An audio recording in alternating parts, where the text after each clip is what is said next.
Pour sa première participation au sommet de la conférence des chefs d'État et de gouvernement de la CEDEAO, le président Bassirou Diomaye Faye a réitéré l'ancrage de notre pays dans l'organisation en tant que membre fondateur. Aussi a-t-il rappelé les relations d'amitié fraternelle et de coopération conviviale que le Sénégal a toujours entretenues avec tous les membres depuis l'époque des pères fondateurs. Au-delà des immenses défis qui interpellent la CEDEAO, l'organisation fait aujourd'hui face à une situation inédite, avec le processus de retrait de 3 de ses pays membres sous sanction pour cause de changements anticonstitutionnels de gouvernement. Il approuve la démarche de dialogue et de concertation et invite ses homologues à poursuivre les efforts pour des retrouvailles de toute la famille afin de consacrer les forces et les ressources aux projets et initiatives communautaires.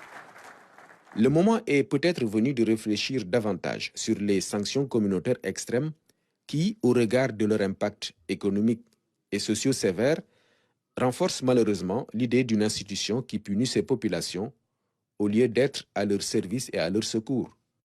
Nous devons tout faire pour éviter le retrait des 3 pays fers de la CEDEAO. Ce serait le pire des scénarios et une grande blessure au panafricanisme. Un legs des pères fondateurs que les dirigeants d'aujourd'hui ont la responsabilité historique de sauvegarder et de transmettre aux générations futures. Et pour raffermir le lien de confiance, comme le veut le projet de la CEDEAO des peuples, le président Faye invite à engager les réformes idoines pour adapter la CEDEAO aux réalités de son temps et consolider la marche collective vers les objectifs communs. Alors que nous sommes à la croisée des chemins, le legs précieux des pionniers nous impose l'obligation de retrouver l'unité de la CEDEAO des peuples et son lustre d'antan. Il me paraît tout aussi important de renforcer nos cadres préventifs des conflits en mettant l'accent sur la concertation et le dialogue en temps de paix. Une démarche qui devrait aider à amoindrir davantage les risques de crise.